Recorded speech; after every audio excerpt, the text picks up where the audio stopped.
Welcome in, everyone. Welcome in to the first stream of 2023. How's everyone doing? Alrighty, ladies and gentlemen, what's happening? Lynch Lord, thank you so much for that 8th month resub. It is awesome to have you with us. And today, great to see everyone in chat coming out for the tournament preview. We've got Dom, who is the TO for Exterminatus VI. How you going, mate? Good, Scotty. Thanks for having me on again, mate. Really appreciate it. At all. It is great to have you to talk about the event that you've run in this weekend. I'm up in Shoal Harbour at the moment, so unfortunately I won't be able to be down there streaming it this time around.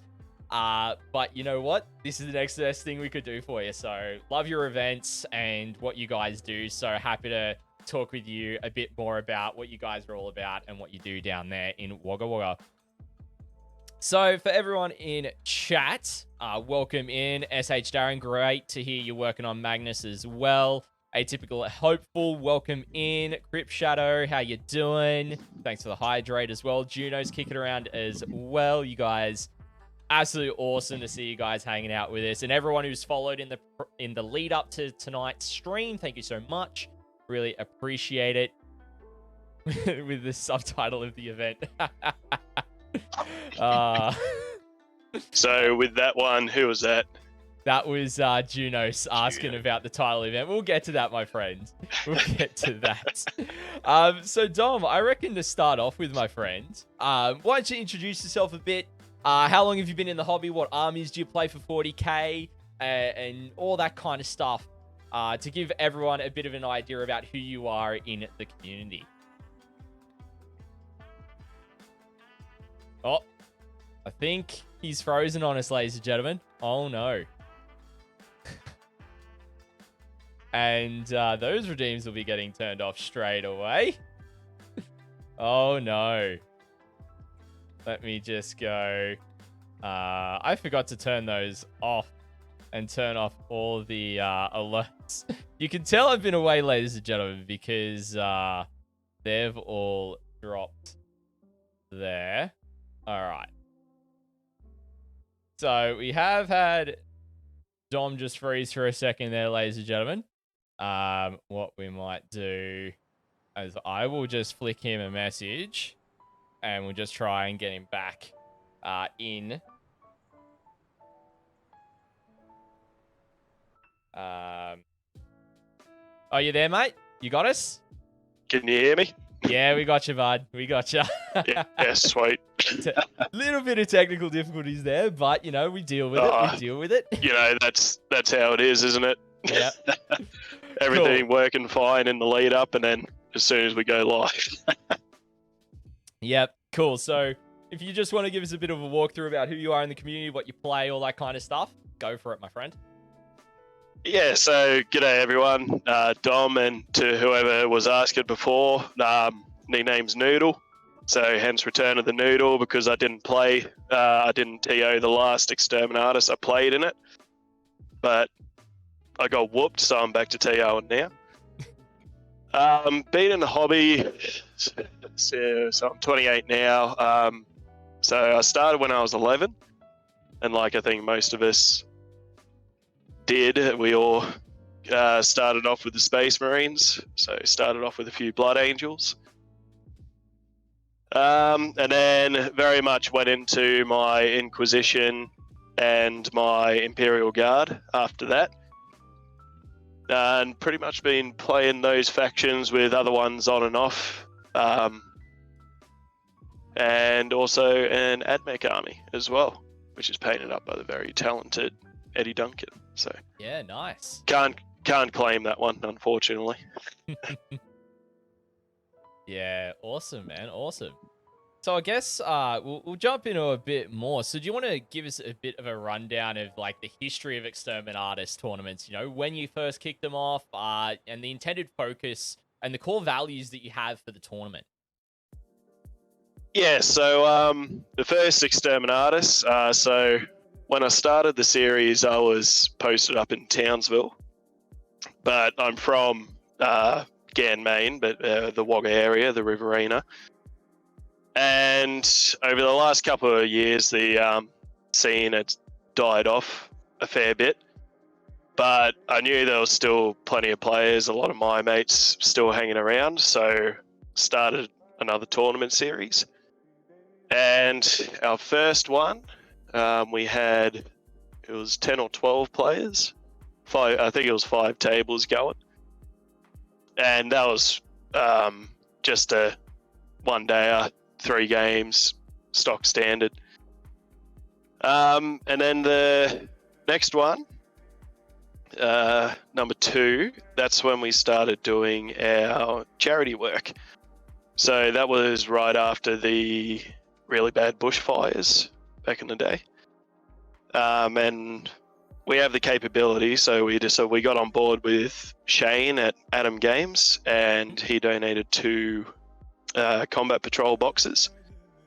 And so we raffled them off, and I think it was about $900 we ended up raising for the local fire brigade. And that was 20 players, and ever since then the intent has just been to keep growing the community as well.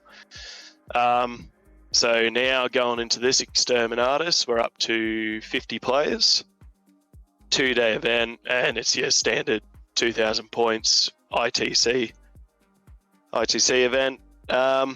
And Exterminatus has always had a really big focus on the community and sportsmanship as well. So that's my main focus for the events. I really want to put in a lot of effort to make sure all the players have a really good time at the tournament. The venue at the Rules Club that we got now, they're really great. The facilities are great. Bar opens at 10, which that excites a lot of the players. Yep. But the main award, the biggest award monetarily is the Sportsmanship Award. Because at the end of the day, like we all got into the hobby to have a good time. We all got into it to enjoy it, and I just really want to encourage that and get back into why we actually all play this instead of something else. It's because we really like the setting and pushing around our space dollies. Yeah, 100%. Because I've been to 2 Exterminatuses myself, and even like not playing, just streaming and just being in the venue and the atmosphere, I think it does set itself apart from a lot of different events. And I think when players and other TOs actually come down to Exterminatus, something I've noticed, like for example, I think a few of the guys in New South Wales that have come down, like they've kind of taken a bit of that culture to their local scene and how they do things as well. So it's really been a great example to kind of go, okay, we're going to focus a bit more on sportsmanship, make sure everyone has a great time, no matter whether you win, lose, or draw, no matter whether you come first place or last. That number one priority is everyone has a good time, and that, it's great fun for everyone. It's an enjoyable experience, and I think a lot more organizers are starting to pick that up, which is awesome to see, particularly for ITC tournaments where there is this misconception that it's very much competitive, it's very hardcore, like you're going to smash face. It's like, well, if you go into smash face and play for sheep stations, no one's gonna have a fun time anyway. Like, if you go in and try and make sure your opponent has fun as well as yourself, then you're gonna walk away winning no matter what. Which is absolutely awesome. I love that about the Exterminatus events. Always so much fun. And they've got a really good, it brings our Wagga community in, and like you were saying, gets them involved into that ITC scene as well. So we had a local one down in our club in Kapuka. We had a 20-player, 2,000 point event, essentially a practice run for the Wagga lads for Exterminatus. And we had 20 there, and I believe it's 16 of them are coming along to Exterminatus, and the other ones wanted to, but they're just life. Yeah. But we got 3 other locals that weren't there coming down as well. So the love is there. So that's awesome, man. That's awesome. And it's great to just see the event growing at every 6 months. It's like, I remember the first one that I was at January last year, it was only around 38, 40 players. And now come around a year later, it's up to 50, an increase of 20%, which is phenomenal. you know, and that shows not just the local community showing more, it's also interstate players rocking up, getting more players coming from up in Newcastle and Maitland area, as well as in Sydney as well, and Canberra heading out as well, which is, you know, awesome to see. So, you've already touched on it a little bit, but do you want to talk about what you guys actually do in terms of your charity elements with, you know, because I know you guys do charity raffles. So what's being raffled off this year? And if people want to grab tickets and they're not at the event, how much are they, and who do they get in touch with to grab them? Yeah, so like I was saying before, at Exterminatus II, we realised that we had the capacity to actually do a lot with the community, like our community helping out the wider community. So the first one was for the bushfire service, and after that, me and Dave in particular, we thought about, hey, like, what else can we do? Because like actually doing that for the bushfire service actually gave us a bit of a hit of serotonin, that one. Mm-hmm. So we did a bit of looking around, and we found a local men's mental health organisation called Murrumbidgee Men's Group. The chief organiser of that is Reese. He does an outstanding job, absolutely great bloke as well. And what Murrumbidgee Men's Group is, they're a non-judgmental organisation that wants to bring men together from all walks of life that might be suffering within themselves, no matter what it might be. And they don't just stay put in Wagga, they actually travel around all the Riverina, so going to places like Narrandera, Leighton, Griffith, because mental health, especially amongst the farmers out in the Riverina, is a real big problem at the moment. So what they do is they go out, get together, and it's a non-judgmental forum where they can talk, get advice, let it out essentially off their chest, and then with Reese and whoever he brings in, they could develop strategies to help that as well. Yeah, so the first year I painted up I think it was 3,000 point Necron army. Then Mr. Eddie Duncan himself, he didn't want to be outdone, saw my painting, said he could do better, and he painted up a Primara Space Marine army for us. I think that was about 3,500 points. Wow. And then after that, I did an Iron Warriors army, which was about the same, which was won by Santo. Yep. And he loves it, and it fills me with joy to see him playing it. They'll be at Exterminatus as well. Yep. And then last event in July, I painted up an Imperial Guard army. And people like Richard and Todd, they've been painting up kill teams on the side, as well as like second and third prizes as well. And then for this event, we've got a 3,000 point fully painted Tau army done by Todd, and he well, I'll mention first, he's going to miss you, Scotty. I know. Todd absolutely loves you. Yeah. So he's going to miss you at Exterm. Yeah. But he's done an absolutely phenomenal job on them. They look sensational. Then Richard's done up 2 Tau kill teams for us. One of them's the crisp new Kroot Killteam, and the other one's Pathfinder Killteam. Yep. And then once again, Eddie Duncan, not wanting to be outdone, he's donated a Legio Mortis Warhound Titan for 4th place. Yeah. So there's a 3,000 point Tau army, a couple of kill teams, and a Warhound up for grabs from this event's raffle. And there's a lot. Yeah, that is a lot of stuff. And all the proceeds go to the Murrumbidgee Men's Group, which is absolutely awesome. Every single dollar goes to them. Yeah. So if people do want to grab any raffle tickets, you know, within Australia, of course, we'll have to limit it to there, as we do have an international audience here on the stream. But if anyone in Australia wants to jump in and grab some raffle tickets to try and win some of these prizes to support what you guys are doing to support the Murrumbidgee men's group, how do they go about it? Yep. So the tickets are available now. So if you want to flick me an email, I could put that in the chat if you want. Yep. So flick me an email, get in contact with me. Even if you want to find me on Messenger, just Dom Proctor. Send me a message and we'll sort it out via PayPal for you. It's $10 a ticket. Otherwise, you can come into Exterminatus itself at the Rules Club in Wagga Wagga on Saturday and Sunday, and you'll be able to purchase tickets there again. I will also caveat that we will...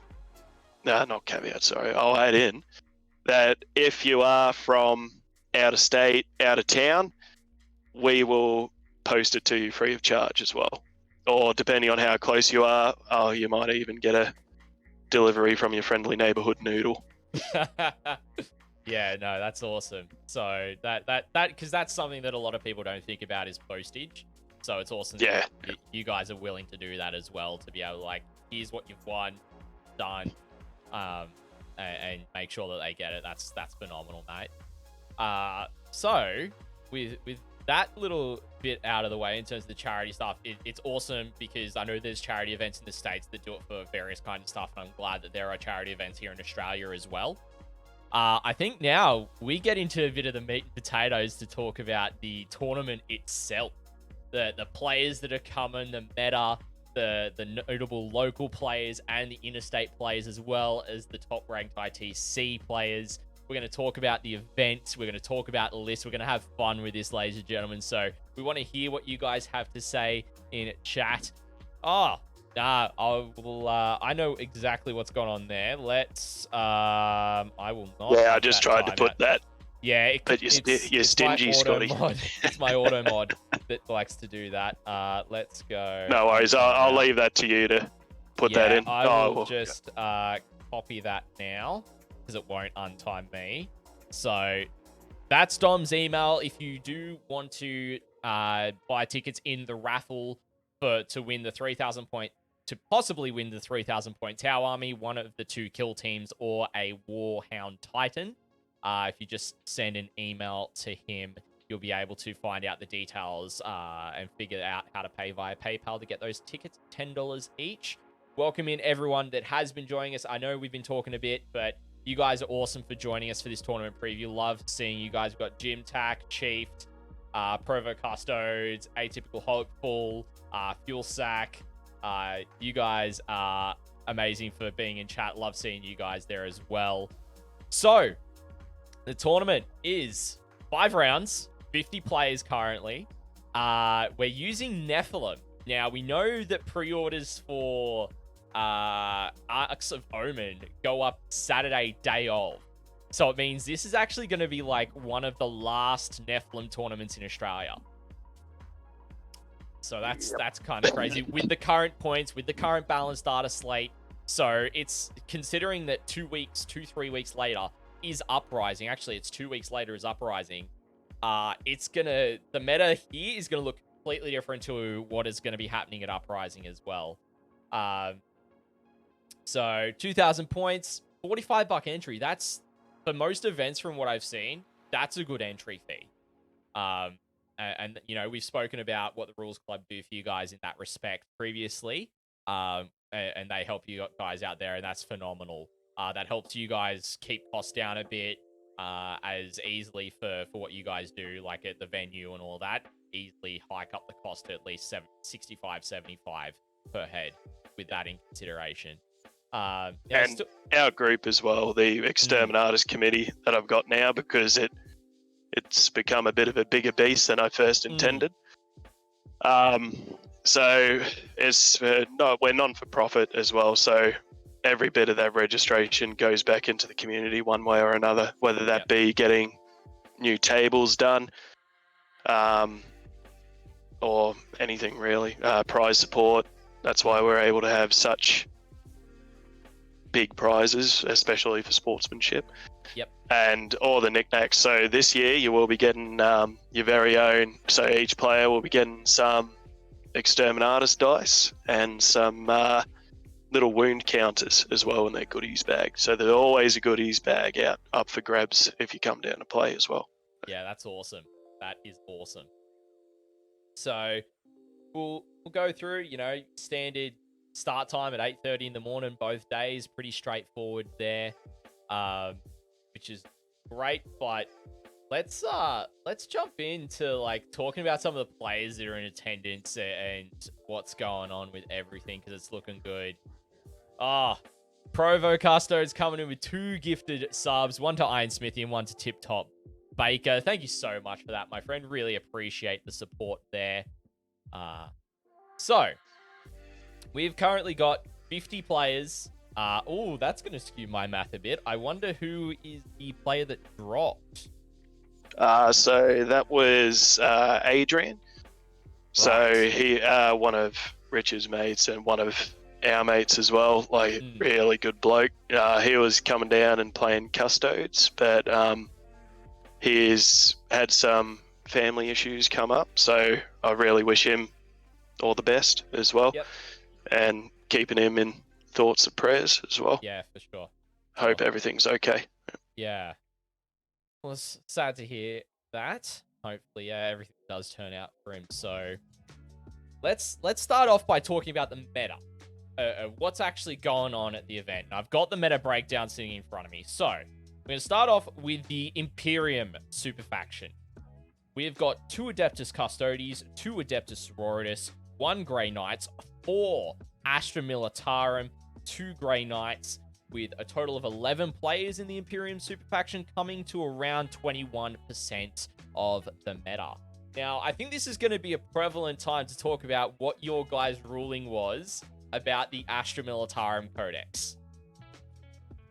Yes, being a very long time Astra Militarum player myself, well, Imperial Guard to the Salties. Mm-hmm. I know how much we all want to play with our new toys and how excited we get by new rules. So we've made the ruling to use the new codex that's come in. The players that, like, let's be honest, there are leaks out there and everything, so everyone has had a gander at what's going on in the codex. Everyone's full bottle. There was just a couple of things I needed to clarify in the tournament FAQ because of like Games Workshop missing it there because they haven't released the FAQ for the codex itself yet. Yep. So one of them was, as per the previous codex, I believe that this was missed by Games Workshop. So the Scions will be able to score boots on the ground as if they do have the regimental keyword. I honestly do think that was a mistake on their part, and I fully expect that to be in the FAQ. You've heard it here first, ladies and gentlemen. If not, I expect the lynch mob at my door. The next one is if the model's not able to be purchased, you're not going to be able to use it. So for the big 4 for that one is Lord Solar Leontis, Horseboy, Ursula Krieg, the new big beefy Rogel Dawn, and the Rough Riders as well. Yeah. And also, obviously, the big one, the Data Slate, will not be used as well. So no Armor of Contempt, no out of line of sight bombardments, yada yada. Yeah. And I think from what I've seen for events that are allowing the codex, like I think Uprising's done very similar. I think LVO's done very similar as well, where it's been like, okay, we understand that the balanced data slate isn't there for the new codex because the new codex supersedes those rules. And so having them go, yeah, we're just going to go, if you're going to play the straight new codex, and some events have gone, you can run the new models if you want to. Some that are a bit more fair. I'm more lean towards your version and the way you have ruled it, Dom, where it's like, if you don't have the models physically, like it doesn't make sense to proxy something or 3D print something when you don't fully know the dimensions. And it's Imperial Guard as well. There is plenty of tools in the toolbox. Yeah. Plenty. Yeah, which is awesome. So that's cool to hear that you guys are allowed the new codex. So this is probably going to be like the first event in Australia, I think. Well, maybe the first event in Australia letting the new codex through. I'm not sure if smaller ones have allowed it. I'm not sure if it was allowed maybe first major. Yeah, maybe first major as well. So yeah, we'll keep on going with the faction breakdown. So we've got next up is the Space Marine Super Faction. Now, there is one of each of the following. We've got one Blood Angel, one Salamander, one Dark Angel, one Space Wolves, one Adeptus Astartes, who hasn't put their chapter, one Ultramarine, and one Imperial Fist, coming to a total of 7 players for 13.7% of the meta. Now, it's important to note that everything but the Blood Angels have got a sub 45% win rate at the moment. So that can definitely kind of explain as to why Space Marines don't have as much play in the current field. So, yeah, no White Scars either, Chiefed. And Junos is keen for Fierce Crypt Shadows, keen for Ultramarines. You guys, there's some... I reckon we might get to some Marine lists as well. I know one of your local teams... one of your local guys, prefers to just play Firstborn Marines. Just everything Firstborn. Yeah. No Primaris. Shout out to Keith. He's switched over to Tyranids because he was sick of it. That's fair. But yeah, we got Todd who's still smashing away with the Space Wolves, and oh boy, he's been on Struggle Street down there with me and Mad Mac. Yeah, me as well. I'm a Deathwatch player, so I 100% understand the fact of Marines really struggling at the minute. So next up, we've got the Chaos Super Faction. We've got 2 just straight Chaos, so I dare say this is like a combination of Chaos Space Marines, Chaos Knights, or Chaos Space Marines, Chaos Demons is more likely. 1 just straight Tzeentch Demons, 3 Chaos Demons, and 3 Chaos Knights for 9 players in attendance with 17.6% of the meta. Welcome in, Zachary. Emperor's Speed build inbound. Yep, 100% Provo, 100%. So that's really interesting. You know, we've been seeing demons do quite well when they're pulled into things like Thousand Suns or just Chaos Space Marines with Tzeentch Flamers. So to see that Tzeentch Demons 57% win rate, Chaos Demons also with a 57% win rate, Chaos Knights with 50% on the nose at the moment, and Chaos, I didn't have the overall win rates. I am pulling them from the GW MetaWatch article back in November. So Darren's just like, Codex Flamers. Yep. Zachary, there are Imperial Knights. We've just talked about them a bit earlier. There are 2 Imperial Knights plays in attendance as well. We'll come back to them, Zach.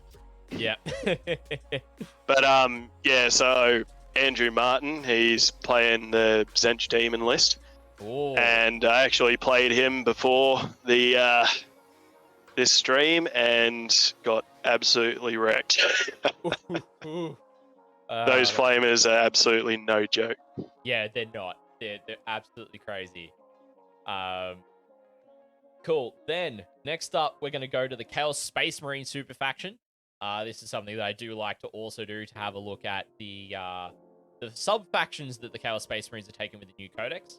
So we've got 2 Emperor's Children, 3,000 Suns, 1 Death Guard, 1 Iron Warriors, 1 Black Legion, and just 1 straight Chaos Space Marine.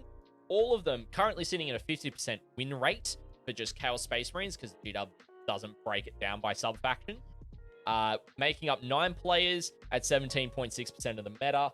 Really interesting to see Thousand Suns and Emperor's Children topping that sub faction there. You know, Thousand Suns, as I was just saying, can pull in that Tzeentch Demons to bring in those Flamers with that Fate Skimmer or the cheaper HQ for them, or they can go a big bird if they want to. But yeah, it's a really cheap option to get some fast mobile firepower in there that's just going to blow anything away. Changecaster, Nullith, thank you so much for that one. The Changecaster. In with the save. Yeah, 100%. Yeah, we'll be going over everything as well, Junos, 100%. And Lynchlord, not 100% certain if the new Guard Codex is going to get an FAQ for Brood Brothers. It would make sense that they would to work with the Brood Brothers. Otherwise, it's just unusable at that point, unfortunately. Yeah, so I think they see something. I think the Uprising lads have mentioned that in their FAQ that they will be using it. Don't quote me on that though. All right, cool. Next up, we've got the Hive Mind super faction. So we have got 5 Tyrannid players. Oof. And 1 Gene Stealer cult player. Tyrannids at a 55% win rate at the moment, just on the top of that Goldilocks zone, and Gene Stealer cult with a 52% win rate as well. Coming in at 6 players in just under 12% of the meta. Not overly surprised by Tyrannids having such a large presence. Considering the rumors are saying they're going to be hit hard in terms of the changes that they're going to be had in the balanced data slate in points. It's going to be... They're copping a hiding to bring them back down. So, yeah. Yeah, it goes without saying. Tyrannids are really good still. And 100%. especially in the hands, like your people like your Rowan Cannons, like they're just abusive. Yep. Sam Lemon as well with his nids. Oh yeah. Yeah. So then we've got the Eldari super faction. So this is your Eldar. We've got 1 Asuryani and 1 Drakari. Asuryani sitting at 47% win rate. Drakari sitting at 46%. With 2 players in attendance, just under 4% of the meta. So, still to see some good representation of them. Of course, there's no Harlequins, and there's no Ynnari. So yeah, I was very surprised by that. Do you know the reason behind that? Just could be players. Like, I know there's a couple of players locally in Canberra that do play, Harlequins. I think there might be 1 or 2 that dabble in Ynnari, but there are definitely players in New South Wales that have played Ynnari, but are playing something different at this tournament that we'll get to, because that's going to be important to have a chat about. Then we have got the last super faction, which is probably the most surprising, is the Xeno super faction. We have got 3 Leagues of Votann and 3 Necrons. Coming in, Leagues of Votann with a 56% win rate, so they might even get tweaked again. And then Necron sitting at a 48% win rate. So they're starting to lose a little bit of their standing of where they were. Now, they could have gone back up, but just really depends on what's going on. No Ynnari just means they're trying to make Dom's life easier because he won't have to custom FAQ everything to make them work. That's true. Honestly, I'm thinking about just giving Jamie, who's the Eldari player, thinking about it, just giving him a yellow card straight off the bat because he's going to try and jank everything. Oh, lovely. Lovely. All right, so 6 players for the Xenos super faction coming in at just under 12% of the meta. So, in terms of your faction podium for this tournament, obvious one, number 1 is the Tyranids with 5 players in attendance. Number 2, with the new Codex, Asher Militarum with 4 players in attendance. But the 3rd spot is tied between 6 factions: Adeptus Custodes, Chaos Demons, Chaos Knights, Thousand Suns, Leagues of Votann, and Necrons. So that's tasty. It's a good spread. Now, I will note, there's no Orcs, there's no Tau. So there is a lot. There is an absolute lot of stuff going on. And Tip Top Baker coming in with the 5 gifted subs to the community. Thank you so much, my friend. Going out to Jim Tack, Dingwoot, Gamer's Curse, Deexy, and Dash Darkfighter. Thank you so much, Tip Top Baker. Really appreciate your support, my friend. Happy New Year to you. And Junos for the gifted subs for passing it along as well. I believe it was Provo Custos that was doing the gifted sub that came to you, Tip Top Baker. So, all in particular, Junos probably helped you do it. Too easy. And then also, I believe we just had Zachary, thank you so much for the follow as well. Really appreciate that. He definitely meant Provo Custos and clearly just clicked my name because I talked too much. It's all good, June. You're good, mate. Cool. So, what are your thoughts on this meta, Dom? What do you think of the event in terms of the breakdown of the meta? How many players of each? What are your thoughts? Well, I'm really salty that no one's taken my second faction, the Adeptus Mechanicus. Yep. You all don't know what you're missing out on, trust me. Yeah. I'm probably with you a little bit because Deathwatch aren't present, so... Look, it is a bit sad. Like, you always like seeing orcs. However, we do have Heath coming, and he is one of the Chaos Knights players, but his army is a themed orc army, Knight army. Yeah. And for those of you who haven't seen it, it's absolutely sensational. It's really good. A lot of love's gone into it. So I'll take that. Yep. An orc-themed Chaos Knight list. Nice. But overall, I'm really happy. Like, it's not just, like, you got your 5 Tyranids, you got to expect that. You got your Knight armies. I think in total, between the Chaos and the Imperial, there was 6 maybe. 5. So you got 5. 2 Imperial Knights and 3 Chaos Knights. Yeah. So you expect that because they're becoming really good now as well. A lot of people having luck with them, but it's also nice to see the loyalty to factions as well. Like, people bringing their Imperial Fists, their Ultramarines. Like, I personally, like, what Exterminatus is about. I personally love seeing that a lot. So I think it's going to be really good. Yeah, honestly, I love the look of the meta. Like, the meta at the moment is really diverse. Is something that Nephilim's really done quite well. That a lot of the factions, like, as you said, there is faction loyalty. Now, is that down to being the back end of the ITC season and people are trying to get points for the faction best in faction awards at Uprising here in Australia? They could definitely be doing that as well. Or are they looking to try and get more points, which we'll get into in a little bit, to try and get up higher in the ITC rank overall, to try and challenge some of those top players at the moment. In general, I like it. The thing is, there's no Tau and there's no Clowns, no Harleys. So that means that really a lot of factions that would normally struggle with those matchups, you might see them doing a bit better as well. Stuff like Custodes, even other Marine factions will be doing a bit better up against, some of the other armies in the meta. It's a 10% chance that you go up against Tyranids. It's, less than a 10% chance to go into Leagues of Votann. The thing is that with 10% of the meta being Knights in general, I think Knights at the moment are very much that top table gatekeeper army. If you know how to beat Knights, you can get into those top tables, you can get into those top 5, top 10s. But if you don't have a plan for Knights at the moment, then it's going to actually keep you in the middle bracket. So I think players going into the event, and I think in general at the moment, really need to think about that. In terms of if they've got stuff to deal with Knights, how are they going to deal with Knights? And if they can't actually deal with Knights, how are they going to score and trying to outscore Knights before they get killed off the table? So, I think we'll start looking at some lists, Dom. What do you reckon?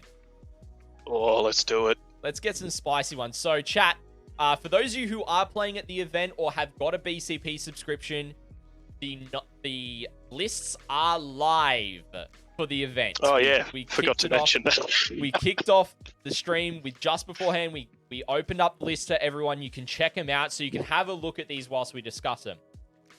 We've got a couple of players locally that they're going to talk about. But before we actually jump into looking at any lists, I'm going to actually talk about the top players in attendance for the ITC, looking at their rankings, looking at their current points, and such as well.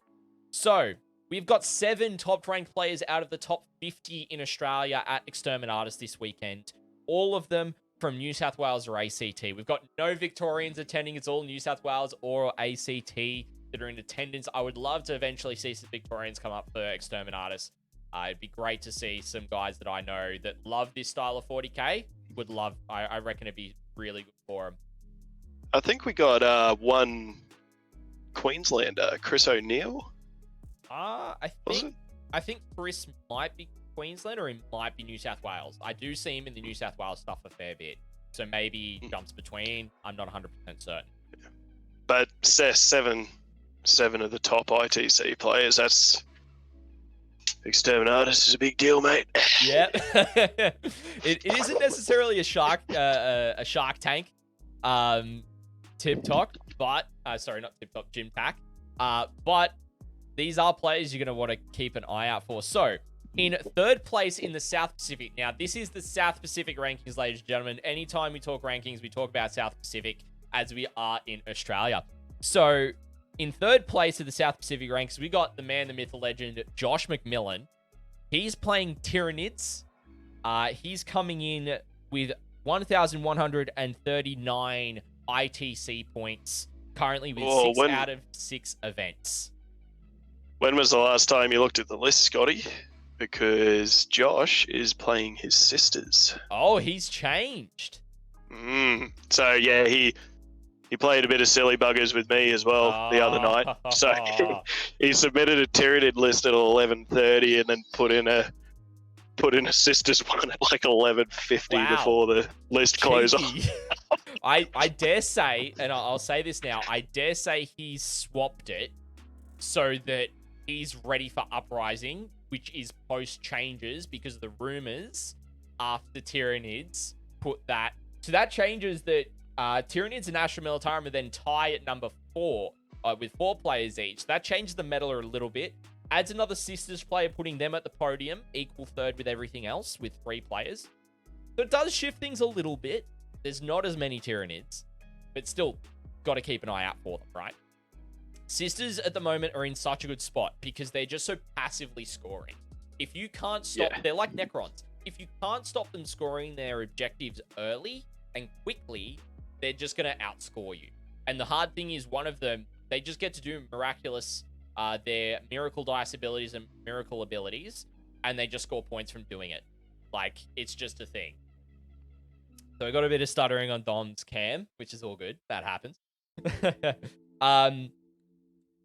Oh, he's just fixing up, I believe. So we'll just keep on going. So yeah, Josh has got 6 out of 6 events currently. There we go. Got him back.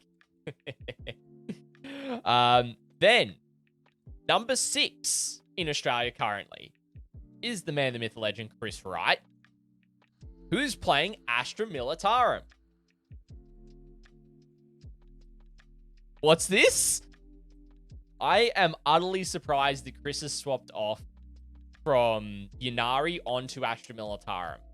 I am surprised because he's played since WTC with Ynnari. Now, I will note he has mentioned wanting to swap off them, but I'm surprised that this early, like this close to Uprising, that he swapped off. That's something I'm a bit like, that's interesting. That's very interesting to me. So watch out for him because he is going to be a heavy hitter. Like, he will know how to play guard and he will play them well. Oh yeah, that's Chris. Sorry, you just dropped out for a second. All good, mate. All good. Yeah, so Chris Wright. I've actually had the great pleasure of versing Chris, and no one told me who he was beforehand, and he just absolutely deconstructed me. Like, it was an absolute exhibition. Yeah. And like you said, no matter what faction he picks up, he'll be dangerous. So. 100%. And the thing is as well, he's nicknamed the Terminator, the T-800, for a reason, because he just does that. He just plays 40k different. He's probably a very similar playstyle to, and thinking style is Eric Lotharis, for example. Probably very similar. So he's got 1,110 ITC points, and he's played 6 out of 6 events. Now, every player here has played 6 out of 6 events, so I won't mention that anymore. In 10th place, we've got Josh Brody, who is running Thousand Suns, I believe. Let me just confirm. Josh Brody is playing Thousand Suns. Now, I'm going to actually check his list right now to see if he's got Flamers. I want to know. Oh, we're doing it live, people. Yep, he's got the Change Caster and the 3 units of 4 Flamers. So it's Zinch. Lovely. Zachary coming in. such a big community in Oz. I think it's very different to Singapore. Yeah, it definitely would be. Definitely would be. So yeah, it's, you know, there we go. There's one of the 1,000 Suns list that have got Zinch Demon Flamers in there. They're just so good. Yeah, I will note there was someone who popped something into chat earlier, and I'll see if I can find it. Someone was saying, and if I'm correct, yeah, Junos was saying, if I'm hearing things from Glasshammer correctly, Pure 1,000 Suns wind up having a decent matchup into Soup 1,000 Suns. That's interesting. I find that interesting. Thanks for that little tidbit of information there, Junos. Then, so Josh Brody, he's on 1,062 ITC points. So again, top 10, he's in that striking distance. So you can tell that he's definitely pivoted into playing Zinch to try and get up as high as possible to score those points before going into Uprising, which I know that I believe each of these first three players are going to Uprising. They're going to be there. Then you've got in 12th place, Chris O'Neill. He's running Gene Stealer Cult with 1,028 ITC points currently. So he's your only Gene Stealer Cult player, and he is right up there in terms of the rankings. So he's going to be someone to watch out for 100%. So keep an eye out for that one, ladies and gentlemen, if you are at the event. In 18th, we've got Richard Hill, who is running Leagues of Votan for the event with 991 ITC points. So just outside that 1,000 to try and get up there. 1,000, getting over 1,000 points in the ITC is a real slog. Like, you've got to go to large events and you've got to place well. So that's the key to really doing well. And, you know, with Leagues of Votan at the moment having a 56% win rate, I reckon Feud, aka Richard, has got a really good chance to going on, you know, up to that podium quite possibly, depending on what he runs into. In 22nd place, you've got ACT's own Rowan Kennett running Tyranids. He is sitting on 952 points. Now, I'm not sure how many events Rowan's actually been to. I know he's been to quite a few, but I think he's only been to like 7 or 8. So not too many. So if he does quite well, it means that he can really skyrocket his score quite quickly. Yep. And then in 39th spot, we've got Alex Rimmel, who's running Adeptus Sororitas as well. He's sitting on 865 ITC points. And that rounds out the players from the top 50. Now, I will say each of these players, I believe, is going to Uprising. And each of these players, if they get in the top 5, they will be able to replace one of their existing scores, increasing their score up. So, really, these are the players you're going to want to watch out for personally. So, before we jump into any lists, Dom, being the local guy, boots on the ground in Wagga, knowing the local community, are there any players that you want to keep an eye out for, or you think people should keep an eye out for playing-wise?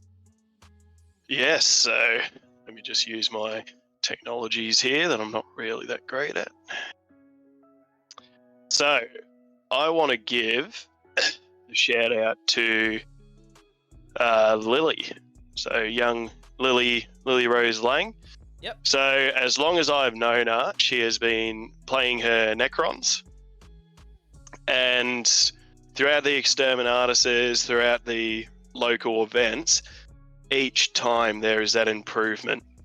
And I'm fairly certain last Exterminatus was the first time that she had got a winning record. So I think she went 3-2. So she is getting really, really good with them. And it's really good to see that development as well. Yeah. Yeah. Like, so what's she got on her list? On a faction, you just go, like, you can just learn that faction and play it and play it and play it. And every time you're learning how it plays it in the different matchups in the meta, and you just learn, okay, I just need to tweak my list a little bit to do better at scoring points, or just a little bit better at doing, like, going into this matchup. And it's just small changes, I dare say, she's made, and she's just able to just keep on improving, which is really good. I'm going to pull the list up on my end for everyone to see in chat. That's because it's going to be on screen for you guys, so you can actually see what she's running. But Dom, if you want to walk us through what she's running in her list, feel free, my friend. Yep, so she's starting off with a battalion, a custom dynasty. So she's taken the Relentless Expansionists and the Eternal Conquerors. Mm-hmm. So the Relentless Expansionist, that's the pre-game move, is it? Yeah, so it's a 6-inch pre-game move, I believe, and Eternal Conquerors is your Obsecker on everything. Yep. So then she's got the Catacomb Command Barge, Staff of Light, the Tesla Cannon. So she's got Thrall of the Silent King on that as well. Mm-hmm. Then she's got a Royal Warden, and you know it, you love it. The Royal Warden has the Veil of Darkness. Yep, that's cheeky. Oh, I hate that relic so much. It's good. And then she's got the Technomancer. Yeah. So then moving on to troops, she's running the 5 Immortals, which guessing that they're going to be the backfield objective holders, those ones. Then she's got, probably going hand in hand with that Veil of Darkness, the 20 Necron Warrior Blob with the Gorse Reapers.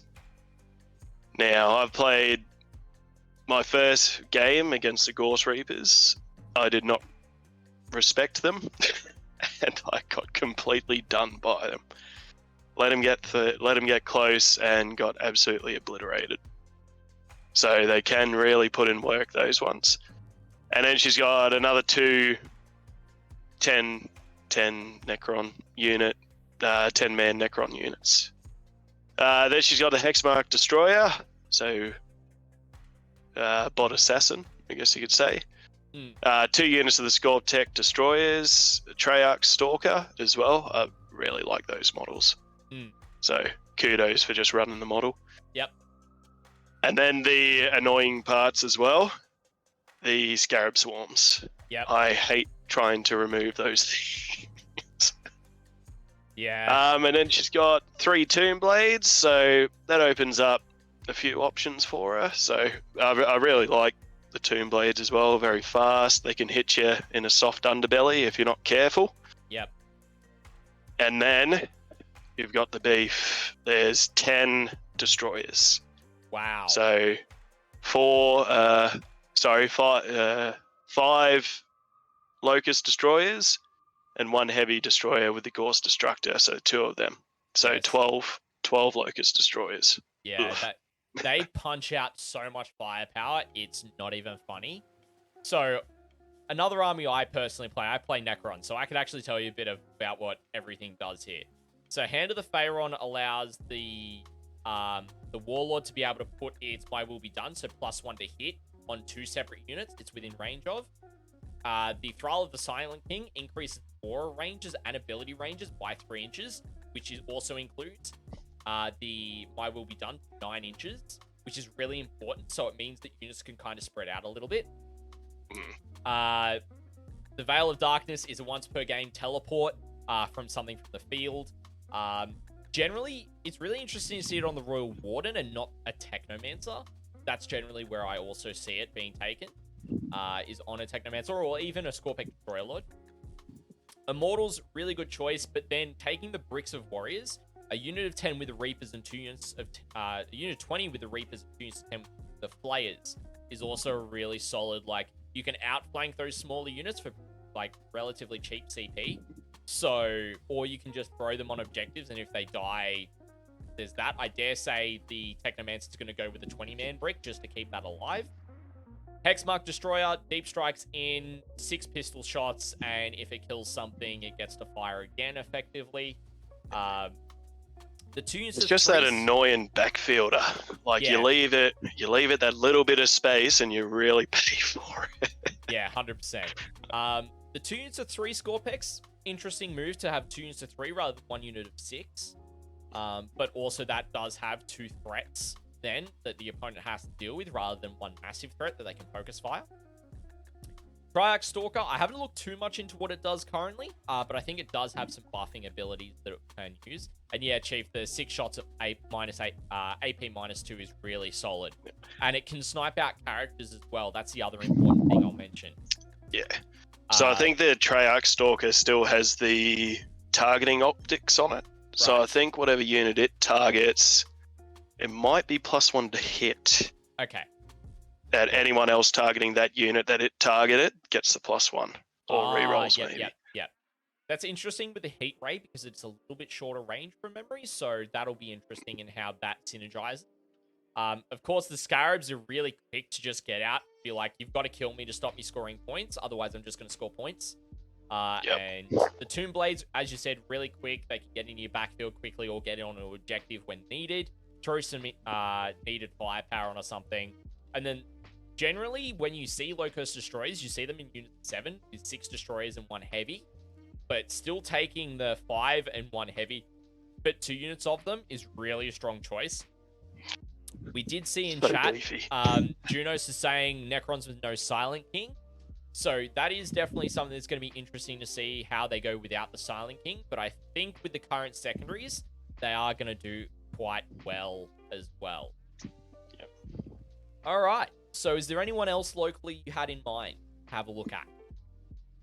So I've been umming and ahhing about this just because he's been giving me so much stick and annoying me as well to talk about his list.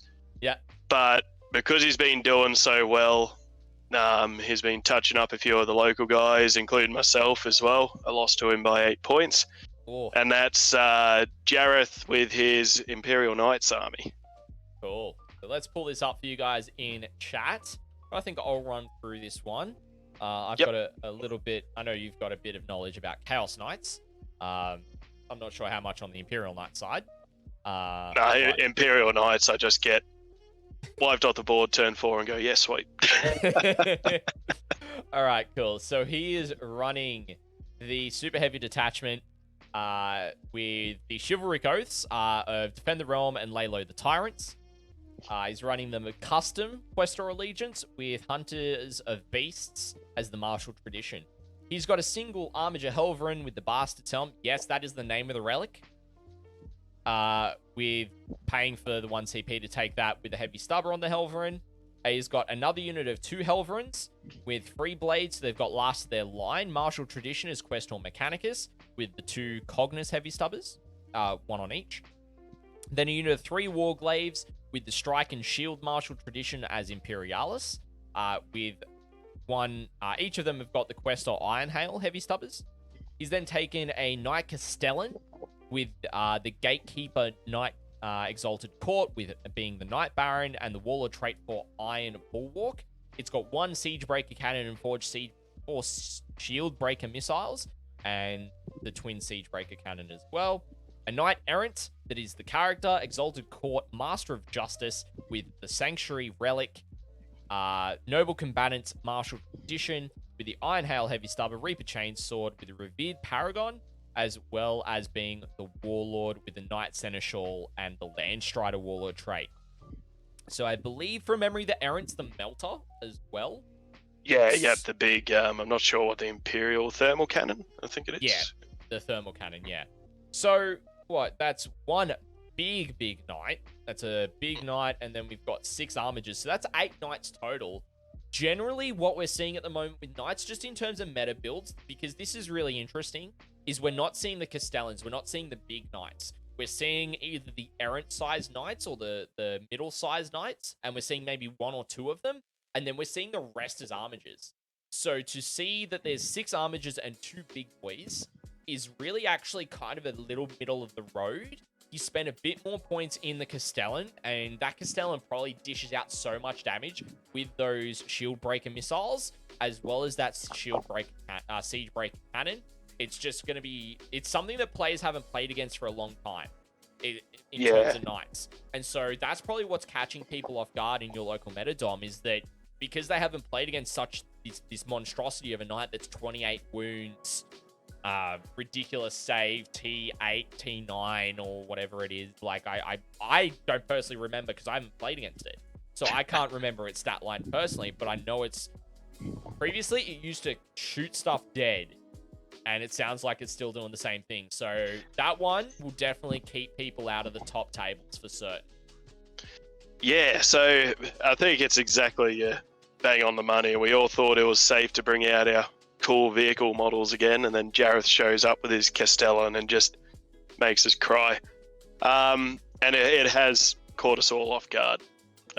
It just, like you said, it's still really good. Like, the amount of firepower coming out of it will give anyone pause. And your rare people coming against Jareth are really going to need to use terrain to their advantage. Yep. 100%. 100%. All right. So, and I did put it in chat as a text, but I'll remind everyone, if there is any lists from the players that you do want to see, because we're now going to get into the top ranked players and talk about their lists for a little bit. If there are any lists that you want to look at whilst we're talking about lists for the event, feel free to let us know in chat. If we have time, we'll talk about them a little bit if we get a chance to. So first up, I want to look at Josh McMillan. So he's playing Sisters. We've got Foxbait, Flyer, and Chief already saying Votan. Okay. Well, we are going to be looking at Richard Hill's Votan list. So that is one we will cover right there for you. So we have got a battalion detachment. He's taken Order of the Bloody Rose. Seems to be the popular choice at the moment with Sisters. He's got in no Force Org slot. He's got the Hospitaller. But it's got the Warlord Trade Beacon of Faith. Paying the CP for that. Got a Canoness with the Blessed Blade, Inferno Pistol, the Mantle of Ophelia Relic, the Open, the Reliquary Stratagem, paying for that, and the Saint in the Making Stratagem, giving it the Blazing Ire Warlord trait. We've then got a Missionary with Chorus of Spiritual Fortitude, so that's like a chaplain's litany or a prayer from the Dark Commune, things like that as well. With a shotgun, chainsword, and bolt pistol. You've got Morven Val, who is the Warlord, with the Warlord trait giving her the Righteous Rage. So it's interesting. Generally, you'll see her taking in a Supreme Command detachment, not in a battalion detachment.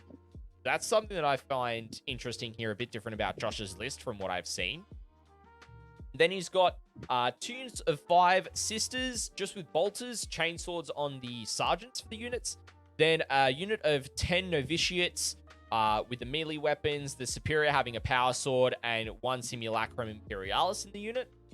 Then 2 units of 9 Sacrosancts, all units having 8 Halberds, and the Superior having the Spear of the Faithful. Dogmata in there with Chorus of Spiritual Fortitude. Then you've got a unit of 8 Repentia, a unit of 4 Repentia, and a unit of 6 Repentia. So he's kind of split them up rather than going, I'm going to put in 3 units of 6, I'm putting an 8, I'm putting a 4, and I'm putting a 6, which is really interesting. And I think that's something to watch out for, because if he's deciding to go and split those up into smaller units and making one bigger, he's got to have a delivery system for that bigger one. But those smaller ones, maybe it's outflanking, maybe it's coming on from reserve, some other form of deployment for them. Then in Fast Attack, he's running 2 units of 8 Zephyrim, with each of them having the Zephyrim Pennant, and then a unit of 5 Zephyrim as well. Then coming into Heavy Support, he's got 2 units of Retributors. 1 unit has got just this basic, both a basic 5-man. One has got an Arminorium Cherub with 2 Multi-Melters, a Heavy Flamer, and the Simulacrum Imperialis. The other unit has got the Arminorium Cherub, 3 Multi-Melters, and the Heavy Flamer, so no Simulacrum on them. And then in Dedicated Transports, he's got 2 Rhinos coming in at 1,999 points for 2 CP. It's a bit of a different take on the current Sisters Good Stuff list, effectively. You know, it's got Morven Val, it's got all the Zephyrim, it's got the Repentia, it's got the Retributors, it's got the minimal troops. Something I'm not seeing, well, that I have seen in previous Sisters lists is they'll take 2 Sisters Battle and then they'll take 2 Sisters Novitiate squads, and I've seen Josh do this as well. So it's interesting to see a little bit of a change in his list here as well. Yeah, and he's still taking the Sacrosancts. They're no joke. They're so hard to move. Yeah. And like the whole army just really leans into those Sisters secondaries, don't they? Yeah, 100%. Sacred Ground and Can't remember the I other one. believe it's Defend the Shrine is the other one. Yeah, yep. It's really good. And then there's also, I can't remember it off the top of my head. If anyone's a sisters playing in chat, feel free to let me know. Let us know, I should say. But there is one when it comes to your miraculous abilities. I'm not sure if it's Leap of Faith is the one you're mentioning. Yeah, I think Leap of Faith is the right one. Yep. Okay, cool. Yeah, that's it then. Cool, we got that covered. That's, again, really solid list. Someone to watch out for. He knows what he's doing. He's currently 3rd in the country for the ITC, so definitely, like, keep your eye on him over the course of the event. Oh, yeah. So next up, we're going to look at Chris Wright's list, and I'm going to pull it up, but Dom, do you want to walk through it being an Imperial Guard player yourself? Because I'm sure you're going to be able to give us some good insights into why he's running what he's running. I would love to, so let me just open the app again because BCP is being BCP. Alrighty, so Chris's list. So Chris has got the regimental doctrines, armored superiority, and swift as the wind. So I'll just pull up the codex itself here, the sacred text, just to make sure I'm getting it right because I'm still trying to remember everything myself. Yeah, that's fair. Yeah, doing it live. So the armored superiority is that was it, wasn't it? Yep, yeah, armored superiority and swift as the wind. Yep, so Sentinels count as 3 models, Titanic count as 10, and vehicles count as 5 when determining control and an objective marker.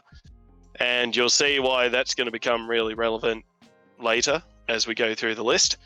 And he's also taken Swift as the Wind. So where's this? So add 1 to move characteristic of infantry and artillery models. Add 2 to all other models. So really increasing that pretty much threat range, getting to objectives, and you're adding 1 to charge rolls made for units with this doctrine as well. Yeah, that's really important for Guard. That's really important. Yep. So going into the list itself, so he's got a Tempestus command squad. Tempestor with his wacky stick, the rod, and he's got the warlord trait drill commander. So drill commander. So Tempestus units within 6, instead of following the normal rules for rapid fire weapons, models in that unit make double the number of attacks when shooting with such weapons. So rapid fire 1 would make 2 attacks at any range. Nice. So that gives Chris the flexibility. So instead of needing to drop within that 12 inches, because the hotshot las guns have gone up to 24-inch range now instead of the 18 that they used to be. Yeah. So, but this opens up and lets Chris go anywhere on the board within 24, and he's still getting those same amount of shots as well. Yeah. So that is really handy. And then he's got the command squad, pretty stock standard. So hotshot volley gun, Vox, Medipack, and regimental standard. So he's taken the relic, the standard final of the Nemradesh first. Yeah. So this is the one everyone's been going on about, isn't it? I believe so.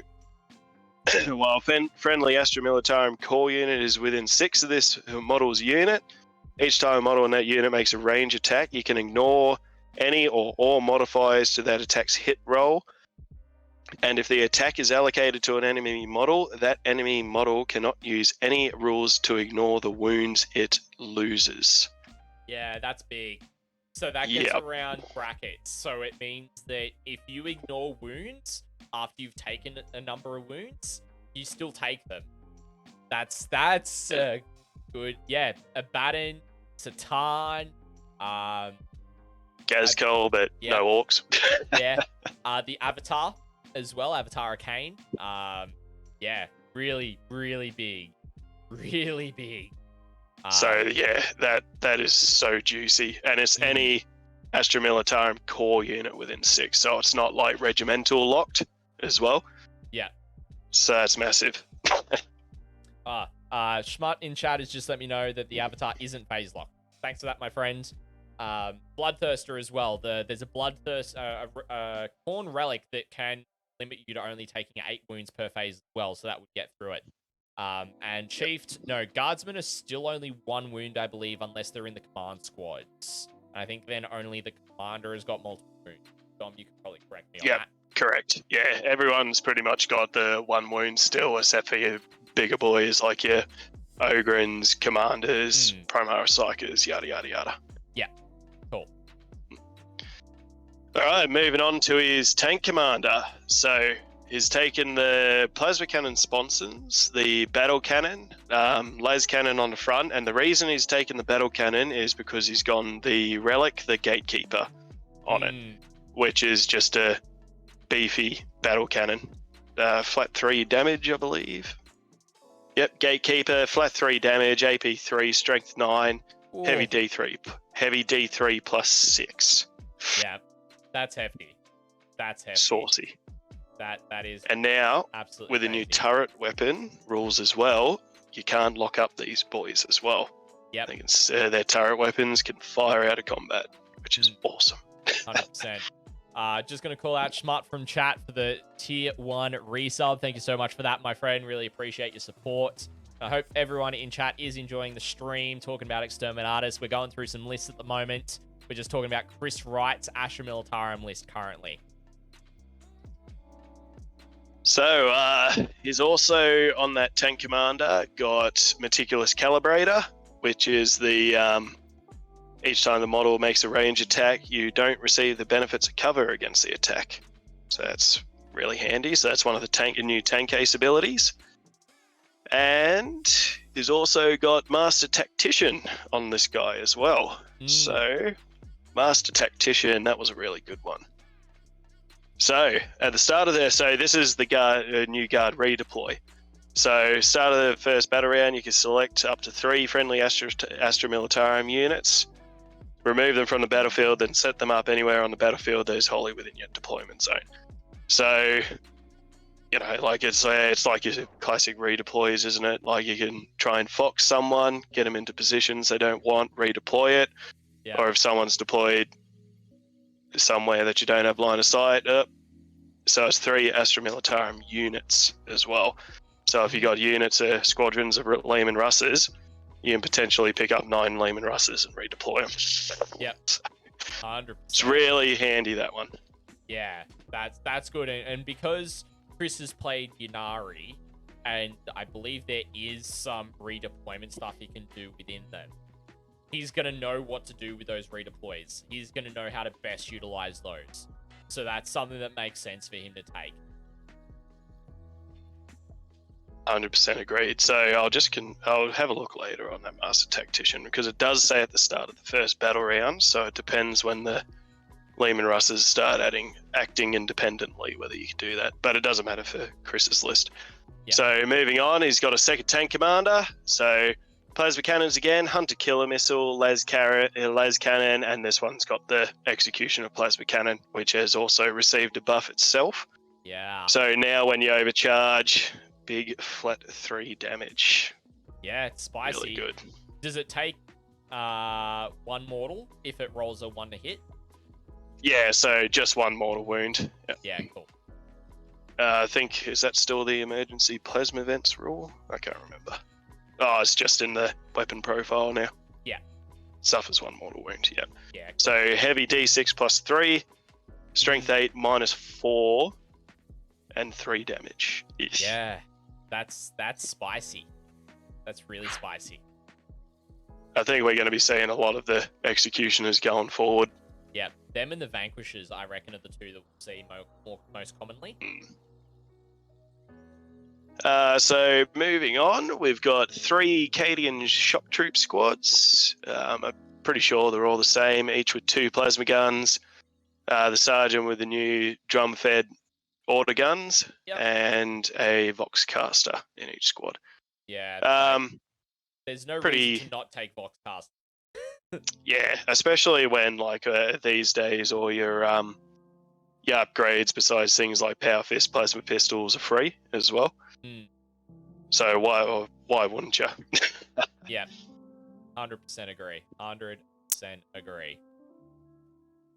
So now we're getting into, and I'm so glad they're back on the block, because the old medals, which I'm going to be running 20 of them in my new Imperial Guard army, but the Kazakin, they're back. Yeah, nice. And I'm so happy about that. Yep. Me too. So Chris has got a unit of Kazakin, and one of their abilities is, as well as whatever regimental traits you've got, they can pick another one and have it. So he's picked elite sharpshooters for these ones. So I believe elite sharpshooters. So each time a unit with his doctrine is selected to shoot, you can re-roll one hit roll when resolving that unit's attacks. Yep. So in the actual squad himself, he's got 2 hotshot volley guns, melter gun, plasma gun, Voxcaster, and is it this unit? Yep, so this unit also has the relic, the Barbican's Key. So remember me talking about the Veil of Darkness before on Lily's list? Yep. Now Guard can do it too. And on Kaskin. It's so juicy. So juicy. Yeah, it's gold to be able to go, cool, I'm going to place these guys here, they're going to do some shooting turn 1, and they're going to reposition turn 2. It's yeah, I'm really excited to get my Kazakin on the board again. Yeah. And then I think because of my decision for the FAQ as well, he's taken 3 full units of Scions as well. So I made the call to have boots on the ground because they could in the old codex as well, and I reckon that they will give it back to him. Yep. So they've taken plasma guns, hotshot volley guns, and the Voxcaster. So pretty much mirrors of each other. Yep. Also plasma pistol power sword on the sergeants. Oh yes, yep, for that extra bit of juice. And once again, I think they might be free upgrades. I'll have a look. If not, it's like 5 points. So fast attack, and here is the units I'm really excited for in the new codex, and that is the Sentinels. So he's taken 3 armored Sentinels in a squadron. So each of them has a new Militarum plasma cannon, and he's given each of them a hunter killer missile. So especially with a hunter killer missile, for at least 1 round of shooting, they're actually going to punch pretty hard. Yeah. And then he's got 3 scout sentinels, 2 and 1.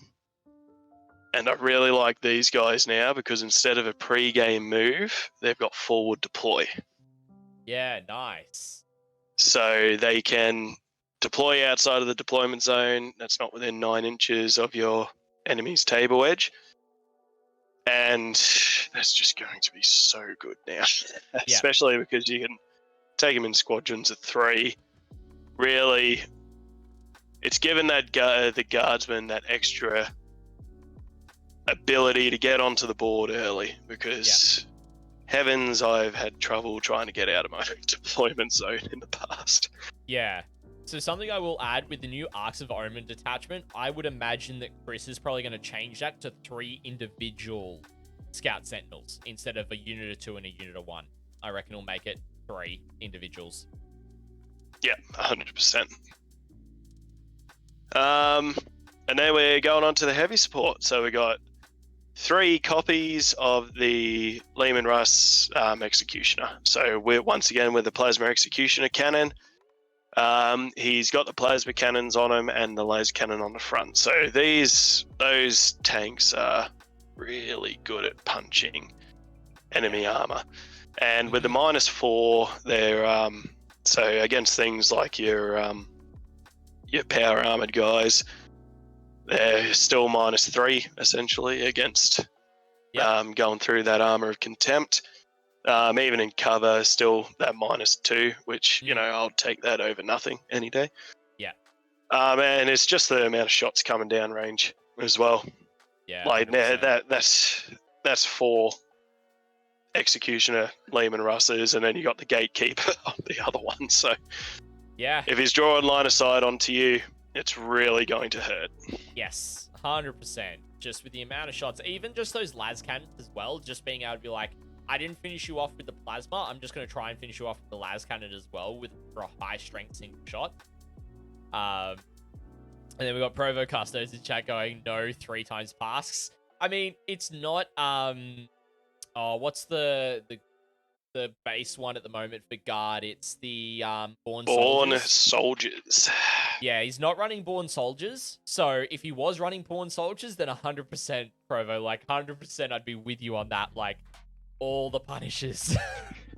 Provo Custodes actually has a bit of a story with the 3 pasks, but I'll leave that one for another time. Yeah. But and even if you are hiding from the Lehman Russes, you think you're safe. You've got 40 odd Carapace boys coming in hot shot las guns, and remember the relic we talked about? He could be 24 inches away from you and still getting that rapid fire, essentially. Yeah. Which is really good for those big units as well. And then I think the last unit is just a Taurox as dedicated transport for the list. Oh no, I can't miss the Taurox. Oh yeah, there he is under dedicated transport. That's just a stock standard Taurox. Yep. Might be to protect the Kazakin before they use Barbican's key. Maybe. Probably to stop any turn 1 shooting. Yeah, not too sure about that. Well, bloody flamers as well. Yeah.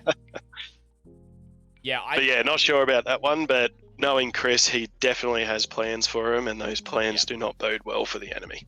No, like I'm just looking at the list and I'm going, that's 4 Plasmacutioners with las cannons.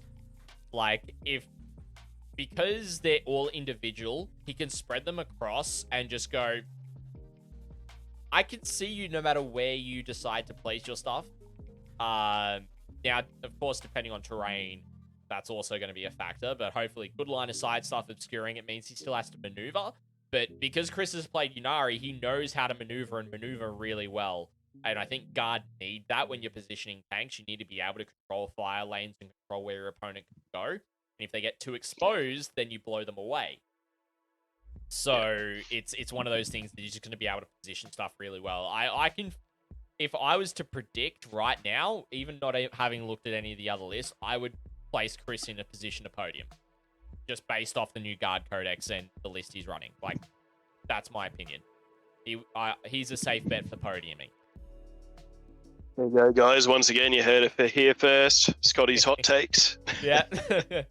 All right. Next up, we've got Josh Brody's list with Thousand Suns. He's running the demons as well. Let's have a look at this spiciness. So I'll walk through it this one, and I think we'll just alternate from here, Dom. Yep. So he's running Cult of Duplicity. He's got a battalion detachment. He's taken Araman with Gaze of Hate, Zinch's Firestorm, and Doombolt on a Disc of Zinch. Not the Warlord, though. He's running Exalted Sorcerer with Glamour of Zinch, Weaver of Fates, Disc of Zinch with the Inferno Bolt Pistol Rahadi that allows him to cast an additional power. That is the Warlord, but no Warlord trait. He's then taken an Infernal Master that has got the Presage power, as well as the Umbralific Crystal. Now, where have I seen this before? Manny Chima's list. He's then got 1, 2, 3, 4, 5 units of rubrics. The first unit has got Empiric Guidance and an Icon of Flame with a Soul Reaper cannon. The second unit's got Temporal Surge with Icon of Flame and Soul Reaper cannon. Third one has got Temporal Surge again, so that's just a copy of the second unit. The third unit is the Baleful Devolution and Icon of Flame with the Soul Reaper. And then he's got the Pyrrhic Flux with the Icon of Flame, Warp Flame Pistol, and Warp Flamers on the units. Then a brick of 10 Scarab Occult Terminators with a Hellfire Missile Rack, Temporal Surge, and Twist of Fates. With the Protege upgrade for the Sorcerer. And then 2 Soul Reaper Cannons. I'm not certain if he's taken the 2 Missile Racks. I think he... Points-wise, I've been looking at this for a couple of videos I'm doing in the future, and I think he's only taken the 1 Hellfire Rack because they're 5 points and Soul Reaper's a 10 from memory. Could be a bit wrong, but that's roughly where I'm thinking it's at. He's then taking a Zangor Shaman with Temporal Manipulation, 3 individual Chaos Spawns, and a Chaos Rhino. Then in a Vanguard detachment of Tzeentch Demons, he's taken the Changecaster with Bolt of Change, Infernal Gateway, and then the 3 units of 4 Flamers coming in at 1996 points with 2 CP. So, really good Tzeentch list. It's good that he's got a unit of Flamers in there with the ability to just put out a lot of flaming shots. I know I've played up against Thousand Suns a fair bit in the past couple of months. They're really solid with the amount of flamer shots that they can put out, with powers buffing them as well for extra, not extra range, but just helping them do their stuff with the flamers and getting nice and close. I can't remember off the top of my head what Cult of Duplicity does. I think it might be a redeploy. But yeah, this definitely reminds me of Manny Chima's list. And then, you know, the Chaos Spawn, they're a great unit to just have some singles of, because you can use those as deployment bait. You can go, cool, I'm going to put down 3 single Chaos Spawns. I don't really mind what you put down, but it means you're putting down units, so when it gets to me putting down more critical units, you've already placed down your more critical units. So it's a really good, for 23 points a model, kind of... Darren, thank you so much for that in chat, just confirming that any unit can teleport. So that's good for the Flamers, and it means that it's good for a lot of the other stuff as well, that he can just jump forward and do stuff. So yeah. Secondary-wise, I definitely say Psychic Interrogation is going to be taken. Like, 100%. He's just going to get forward and just cast that all day with whatever units he decides to. Yeah. Again, he's a great player. 10th in Australia currently. I reckon he's going to be probably top 5, top 10, depending on who he runs into. That's the key for his list. Yeah, so last time I was in Blacktown at one of the Overwatch events, I actually embarrassed myself quite badly against Josh using the AdMech. I don't know what he was doing down with me, but he wasn't down there after that game. I think he might have got the 90 points, but yeah. Once again, awesome dude. Great to play against, and really knows what he's doing as well. Yeah, 100%. Zach, we will look at some custodes as well. So we may, we'll look at a custodes list after we look at the top players in attendance in Australia, if that's all cool. We get a chance. Also, just respecting Dom's time as well, and such. So, all right. Next up, we've got Chris O'Neill's Gene Stealer cult list. So, do you want to give us a bit of a walkthrough of what he is going to be running for that one, my friend? Can do, if BCP lets me once again. So where's Chris? There if he it's is. struggling for you, mate, just let me know and I can do it on my end. So I'm not that familiar with the new Gene Stealer cult. I've only versed them once since their codex dropped, and even then, like, I was just getting told what they're doing. I'm like, yep, sweet. Yeah. So, Chris has got the Cult Creed Myriad Cult, so accustomed to turmoil, agile guerrillas, and war convoy. Not sure what they do. Sorry, chat. So he's got the Acolyte Icon Ward and the Primus as his HQ choices. And then for the troops, now I did find this interesting. He's got 1, 2, 3, 4, 5. Is it the Neophyte Hybrid units? Yep. 1, 2 of them being the big units, and another 2 being smaller units. Is that correct? I think 3 being big units. Yeah, you've got 3 big and 1 small at the end. Yeah. Each of them have got different deployment shenanigans with their proficient planning traits. Yeah, and then, you know, like all the bells and whistles, blasting charges, webbers, yada yada yada. Like, yeah, they're kitted. Yeah, the uprising was well planned. Yeah. So I think in the first 2 units there, you've got 4 seismic cannon, with the rest of those units having shotguns. The third unit has got the auto guns with the 4 mining lasers. Then the fourth unit has got the flamer and shotguns with the just flamers. And then we've got the Acolyte Hybrids as well, just a 5-man unit of those. And then you've also got the last unit of 11 that are just shotguns and Webbers with auto. Yeah. So straight up, that's a lot of bodies on the board. Yeah, that's a lot of dudes. So the first 2 units one's got a perfect ambush, the other one's got lie in wait. The rest of them don't have any proficient planning on them.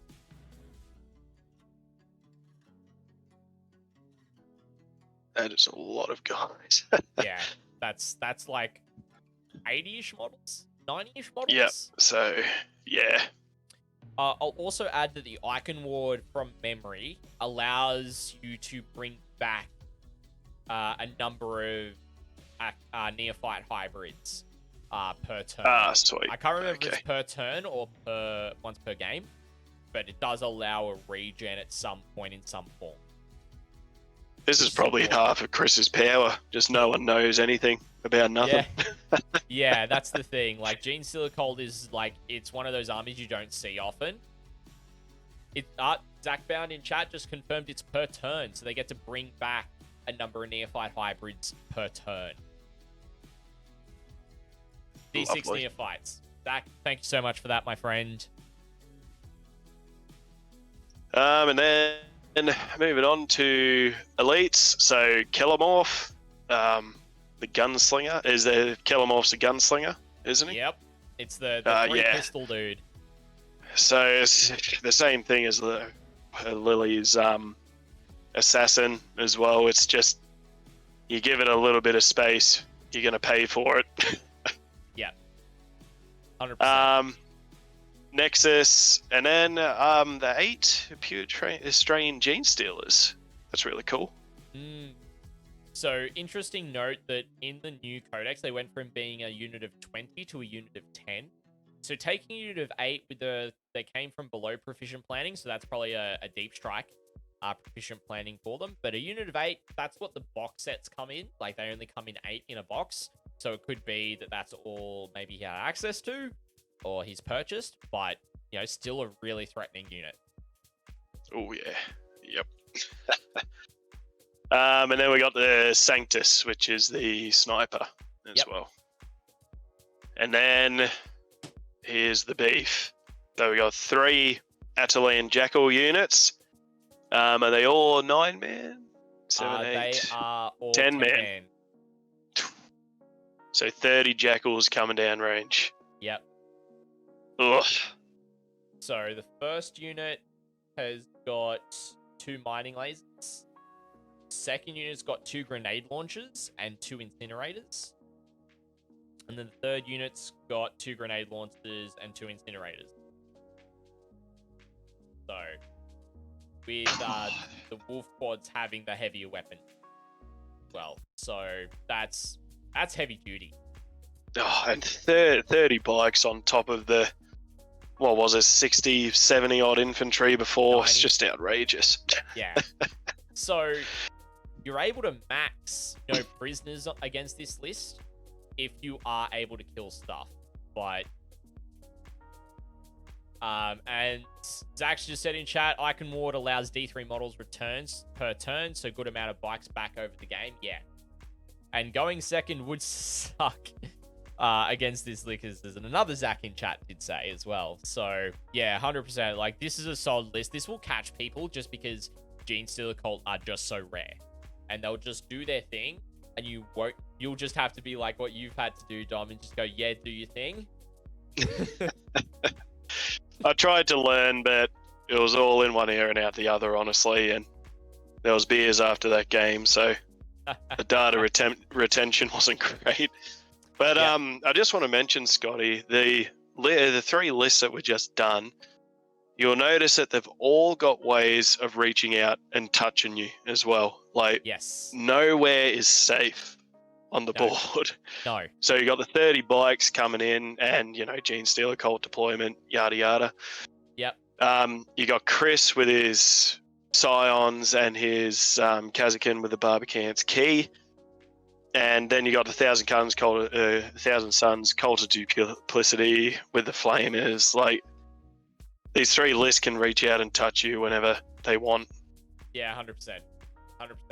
They've got such mobility to them that they're just able. And the thing is, because the majority of the objectives are in the midfield, they're able to get there quickly.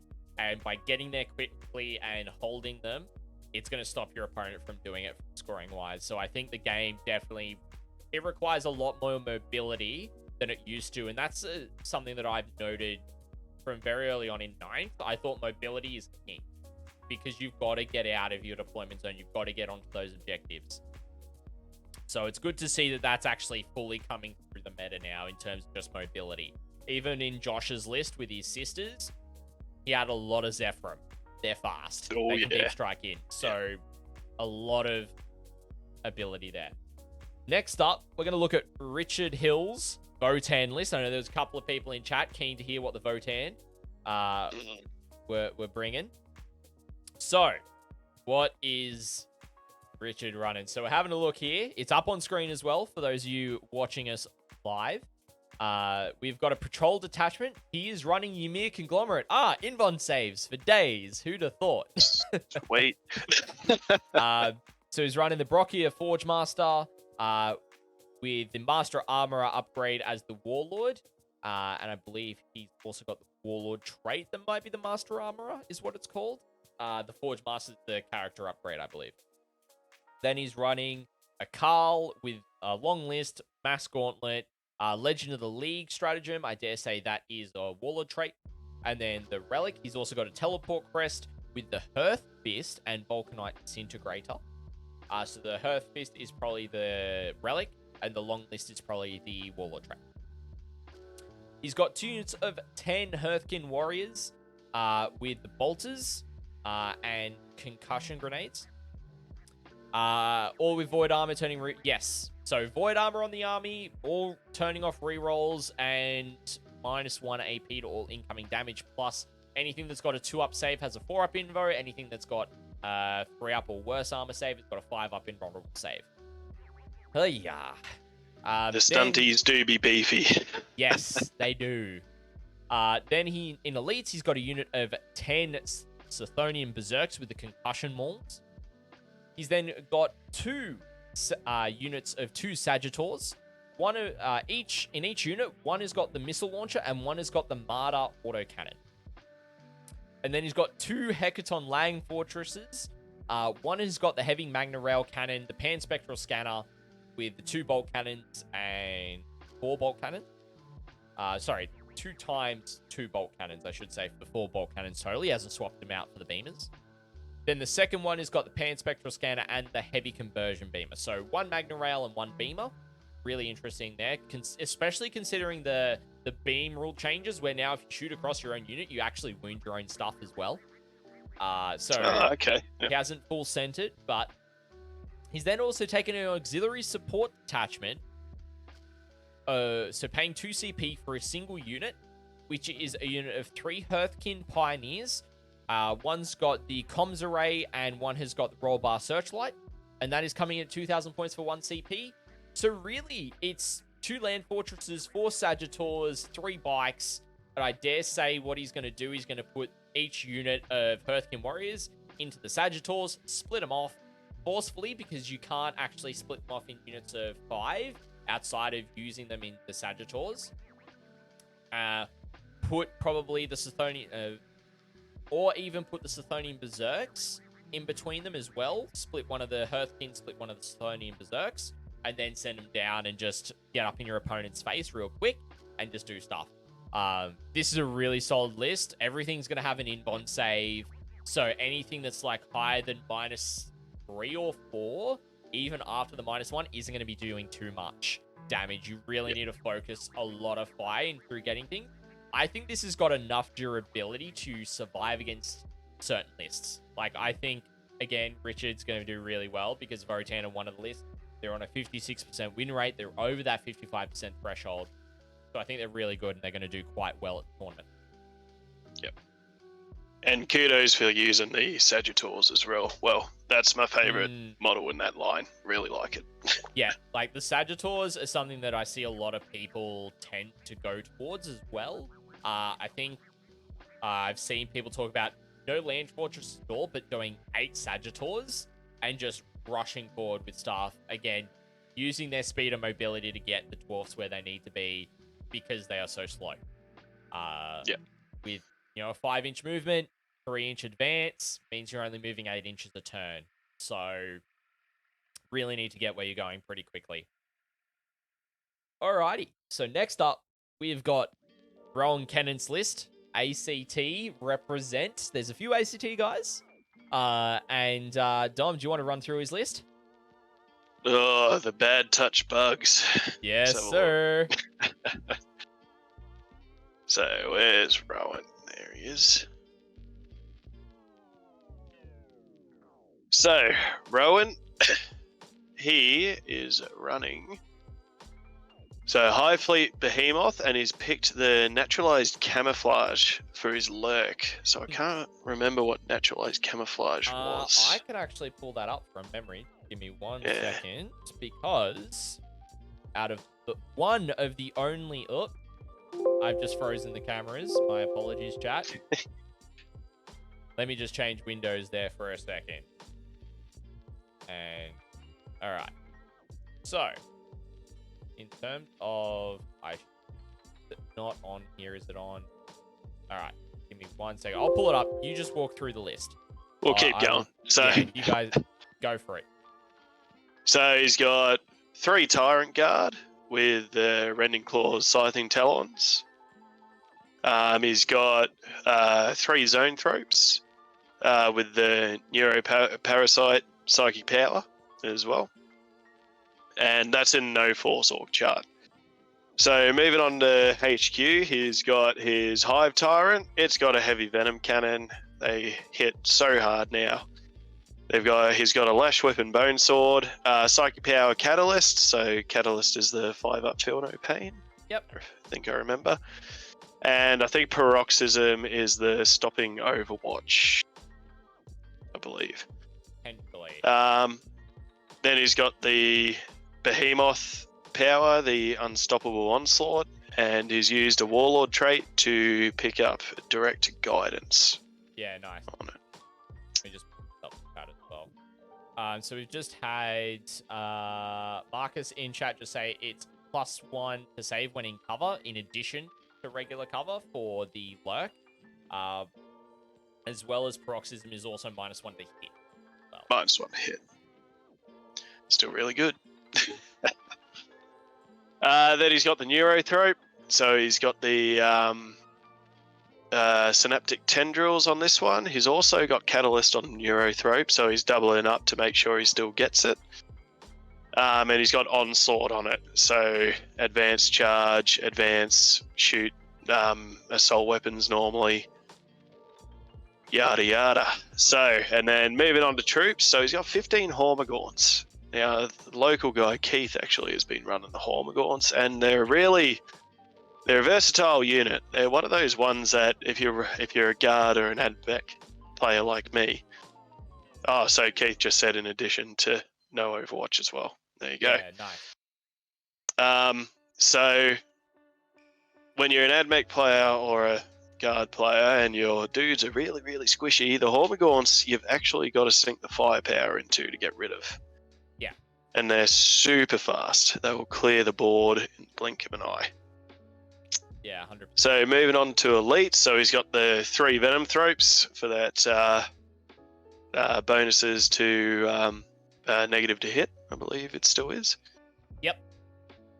And then fast attack, we got 2 units of Ravners. So 1, 2, 3, 4. Each unit has 5, and they've got the Rending Claws and Death Spitters.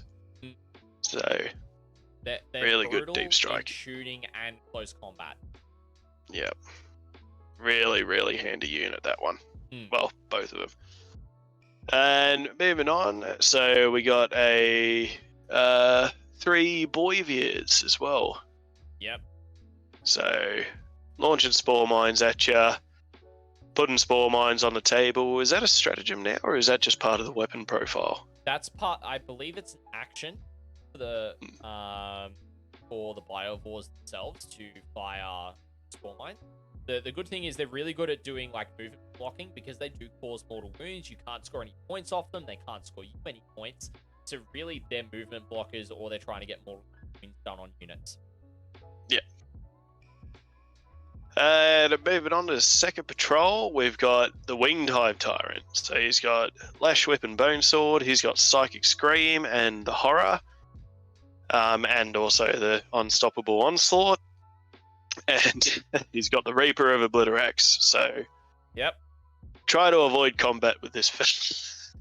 Yeah, pretty much. He's gonna be that guy that's gonna be really tough to deal with. And something that I will point out, I'm just looking at his other Hive Tyrant. He hasn't taken the Shard Gullet, which is like the relic Venom Cannon. It's like 5 damage minus 5. It's ridiculously strong. I'm surprised he hasn't taken it, but you know, he's probably spent his CP elsewhere. Yeah. And I believe in the first turn, those Tyrant Guard can still screen the Winged Hive Tyrant as well, can't it? With the bodyguards? There you go. Yep. Marcus is all over it. Yep, he's got it. I better make sure I keep getting things right.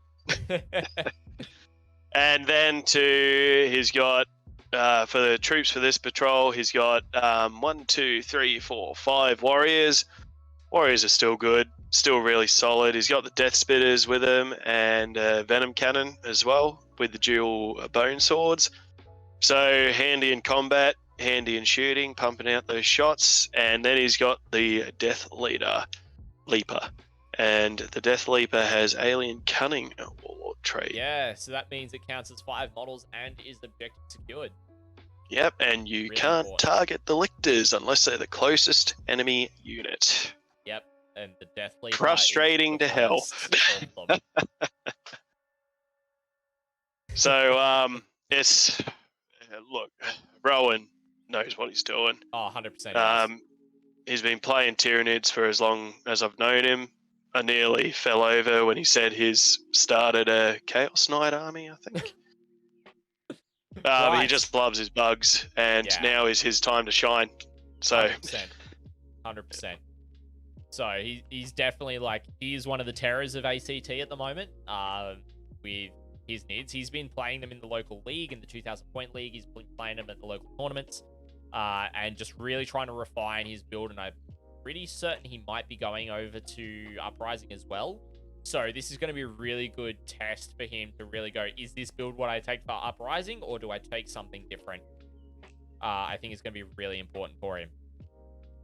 All right, and then next up, the last of the top 7, we're looking at Alex Rimmel's list and what he is running. Also, Marcus, thank you so much for the references for the NIDs in chat as well. Really appreciate it. So he's running Order of the Bloody Rose Battalion. He's got 2 Crusaders with Power Swords in no 4-sword slot. He's then got a Canoness with the Blessed Blade Inferno Pistol with the Iron Surplus of Saint Estella as the relic, and the Reliquary stratagem to do that. Warlord trait, the Blazing Ire, very similar to what Josh has taken. Then he's taken Celestine with the 2 Gemini. That's an interesting change there. He's got 2 units of 5 Sisters with just Bolters, and then the unit of 10 Novitiates, but no Pennant. No Simulacrum, sorry. No Simulacrum on these ones compared to Josh's list. He's got a unit of 7 Sacrosancts with the Maces. He's got a Dogmata with the Verse of Holy Piety with the Beacon of Faith Warlord trait. A Preacher with Psalm of Righteous Smiting with the Sigil Ecclesiastis relic, and the Zealot Vindicator, I believe, is potentially the other ability it has. I'm pretty sure it's the other ability. He's taken 3 units of 8 Repentia. 3 units of 8. He hasn't gone small size. He's gone every single one is 8-man. Oh. In terms of fast attack, he's got a unit of 5. We've got Chris in chat. Welcome in, my friend. We've already spoken about your list. Glad you're able to join us for a little bit. We're just talking about the some of the other lists out of the top 50 of the Australian ITC ranked players in attendance, which is talking about Alex's list, who's 39th. But for everyone in chat who may have missed some parts of this stream, I am going to be putting it up on YouTube Thursday morning at 9 a.m. Australian Eastern Daylight Savings Time, so you guys can catch it before the weekend. 100%, Chris, 100%. As a guard fanboy, Chris, I really enjoyed your list, especially because one of my favorite units of all time is Kazakin. I appreciate it. Yeah, we thought it's a really good list. All right, so back to Alex's list. So he's got the 5 Sephirim, with the 2 having double hand flamers, the rest having bolt pistols. Then 2 units of 9 Zephyrim, so the close combat one. So power sword, bolt pistol. Then in heavy support, he's got a Castigator with the Castigator autocannon. This is the first time I'm seeing a Castigator in a sister's list. Ever. We did have one of the local lads that ran 2, but he swiftly dropped them afterwards. He didn't rate. And much like you, Dom, Chris has just said he had Metal Casakin from 15 years ago. Oh, that is just the sweet spot. Love it. Absolutely love it. Yeah. So then he's also got 2 units of Retributors, exact same, 4 Multi-Melters and Armanorium Cherubs in the units. Then he's got 2 Sororitas Rhinos. So I dare say he's probably putting the Retributors and a unit of Sisters in each of them, or maybe even the Repentia, depending on what's happening on the battlefield to get them up with some depending characters. on what he's versing and deployment, maybe he's got that option. Bit different to Josh's list, but still Order of the Bloody Rose, still a lot of characters, still a lot of mobility. I think it's still a decent list. It's got the key pieces you expect to see from Sisters. It's got the Retributors, it's got the Zephyrim, it's got the Repentia. So it just, maybe it's built to taste a bit more. Maybe he prefers some of the other builds, maybe the Maces instead of the Halberds on the Sacrosancts. Some more elite slot characters instead of some HQ ones, because I know Josh went heavy on the nose slot and the HQ style characters as well. Cool. So, again, that is all of the lists from the top 7 players in attendance. I reckon we've got time to look at a Custodes list. 100%. I think Zach would be sad if we didn't. Okay, so I think Zach is running Custodes. So you know what, Zach? We'll look at yours. There you go. So I'll pull it up on my end and we'll have a quick walkthrough of what Zach is running here. So it better not be bad. We're going to judge you. So he's got a battalion running Emperor's Chosen, a Shield Captain on Dawn Eagle Jet Black with Auric Exemplar, Superior Creation, Castellan's Mark with... That's not yours. Wait. Well, too bad. Oh, that's the Zach's in terms of... That's a different Zach. Oh no. There's 2 Zachs. We're being duped. We've been duped. It's all good. Well, we're running through this one, Zach chat. Yeah. Apologies, lads. If I had my sound bites going, I'd do a sound bite, but I don't have them on this PC yet. Sorry about that, Zach Bound. I believe that's Zach Bound's list is the one we're looking at currently, I believe, not Zachary's. Anywho. So, Misericordia with Salvo Launcher, with the Relic and the Warlord trait in there, with Victor of the Blood Game Stratagem and Tip of the Spear. We will. Trajan Valoris, of course, you take the Golden Boy. He's got his Warlord traits for Master of Martial Strategy and Champion of the Imperium. Now, I do believe that Trajan has to be the Warlord as well when he is taken. 2 units of 3 Custodian Guard. One has got 3 of the Sentinel Blades and Shields. The other unit has got 2 Guardian Spears with 1 blade and shield. Then a unit of 3 Sagittarum. In Elites, he's got a Contemptor Archulus Dreadnought with the double Lastrum Stormbolters. And then a Contemptor Gladiatus Dreadnought. Galatus, is that Sword and Board Contemptor? I think so. I'm not 100% certain. Then 2 units of 3 Virtuous Praetors, both with salvo launchers and Misericordias. Then in a super... Zach just said correct, it is. So, yep. Sword and Board Dread. Then in Super Heavy, he's taken a Super Heavy Auxiliary Detachment of Imperial Knights. Taking a Mixed Army Chivalric Oath, which means he doesn't get the Chivalric Oaths. With Custom Questor Imperialis running 2 Helverins with Melter Guns, with the Free Blade Martial Tradition of Hunters of the Beast. I think this is a really interesting list. The reason why I think it's interesting is because it brings in the Knights, which is something that adds durability to the Custode. Sure, the Dreads are good, but the Knights have better mobility. They're a bit tougher. They bring the Melter weapons for them, so the Helverins are the autocannon, so more shots, but the Melter gun can help with some Melter. But it brings some much-needed heavier firepower that they need, whilst also allowing the bikes to go off and do their thing. The armigers can hang back in the backfield, hold the backfield objectives, and just lay down fire while the rest of the Custodes just go forward. I like this kind of build in terms of that idea. It gives him a good base to work with. He doesn't have to defend his objective and put a unit of infantry on it and just be like, I just have to put these guys here to hold it. He can actually advance everything and be a forward threat.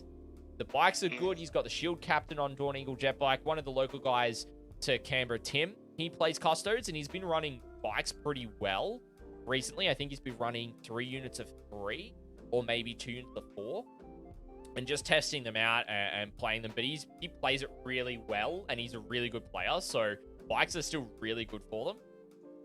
But yeah, I think it's a decent list, 100%. What are your thoughts, Dom? Yeah. I always like playing Custodes. I haven't had one bad experience versus them. They're a fun army to verse, and it's always fun trying to see how many you can kill before they reach you. Yeah. But yeah, the list is solid. I like the addition of the Helverins, adding some really good long-range firepower as well. Yep. I'm really interested to see how it goes. Yeah, for sure. Sure. Well, that about brings us to the end of the tournament preview, ladies and gentlemen. Just in a bit of wrap-up, Dom, I want to thank you so much for taking some time out to join us to chat about the event. It's been awesome, and I want to give you an opportunity. If you've got any shout-outs or things you want to plug, feel free to do so. Yeah, so once again, thanks for having me on, Scotty. Very much appreciated, and we're going to miss you at this Exterminatus. It's like, you just become, like, we just love having you there. The lads love you, and like I said, Todd's going to really miss you. I do have a couple of shout-outs, if you wouldn't mind. Oh, go for it. So, a shout-out to our sponsors. Once again, Murrumbidgee Men's Group. Just with everything they do, it's just absolutely fantastic what they're doing in the Riverina. The Rules Club for doing what they do to us, for us as well. It's a great venue. They, I could put in lunch order for the boys as well. So once they finish round 1, they've got that lunch ready to go for them. Shout out to Todd, Richard, and Eddie for painting up the charity raffle units and army. Very much appreciated, and it's been great not having to do it this time. But then we got the compliance guys as well that are sponsoring us. Wagga Wagga Compliance guys. That's one of Todd's mates, Grizz. So shout out to him as well. Shane at Adam Games. So he's doing the vouchers for us again. So thanks a lot to him. We've also got Andrew's mate that does the 3D printing. I can't remember his name. Sad. I'll have a look for it while I'm finishing up. Yep. And I had one more, but I believe Reese might be his name. We've had Reese from Murrumbidgee Men's Group. Yeah. So yeah, just so he's hopefully going to come down with the lads and give a talk again, just about what they do, and how they how they help out. So, I've also got to mention one of Josh McMillan's mates as well. He got on to me asking if I could shout him out. Whereabouts? Josh. So it's Moore Otesh Studios, so commission painting service, and it's Dan Moore that does that. So I believe Dan is the one that painted up Josh's sister's army, and if you've seen them, they look pretty fresh. Yeah, they're really nice. Really, really nice. Cool. So Reese, maybe that's Andrew's mate. Yeah. Let's have a look quickly. I think I could go back. Yeah. Scroll. He doesn't talk much, so it shouldn't take too long to scroll. All good. But yeah, ladies and gentlemen in chat, whilst Dom's finding that, I want to thank each and every one of you for joining us this evening for this tournament preview. If you guys did enjoy this style of stream and content, you want to see more of this kind of thing when I do have the ability to do so, feel free to let me know.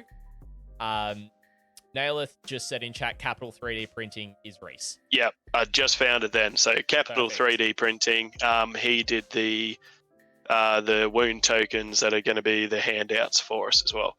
Yeah, nice. But yeah, ladies and gentlemen, thank you so much for joining us. If you do want to stay up to date with what I create in terms of content, and I'm on the wrong window here, make sure you check out my social medias, whether it's Facebook, Instagram, Twitter, or YouTube as well. It's all in the link tree. I will be putting up as I said earlier, I'm going to put up the recording of this onto the YouTube on Thursday morning. So if you did miss a part of it and you want to catch the intro to hear more about the event and some of the rankings and stuff, feel free to check that out on Thursday, where you can also get the alert for that in the Discord if you want to jump in there, where we've got a thriving community where we share hobby progress, we talk about games and such, and talk about what's coming up in terms of releases and all that kind of stuff as well. And thank you so much to everyone that's dropped follows, everyone that's subbed, gifted subbed. You guys are absolutely amazing. Unfortunately, there won't be a stream for this tournament. I'm currently on the other side of the state, unfortunately, so I do enjoy getting down to Exterminatus when I can to stream them, but unfortunately this time I'm not going to be present, I'm afraid. And down in the Riverina, technology is still hard for us, so we haven't figured it out. If it's all right, Scotty, could you put in my email again, just for people? If you want tickets, flick me an email, get in contact, and we'll sort it out. $10 a ticket, and you got the chance to win a massive, fully painted Tower Army, 2 kill teams, or a Legio Mortis Warhound Titan. Yeah. So if you just send Dom an email, also include in the description of the video as well if you're wanting to support them and if you watch right the way through. But yeah, ladies and gentlemen, thank you so much for joining us. Dom, thank you so much for joining me and coming on for a tournament preview stream. It's been awesome to have you with us. Absolutely fantastic. Thanks, Scotty. And see you later, everyone. Cheers. Catch you next time, ladies and gentlemen. I'll be back next week with a regular schedule.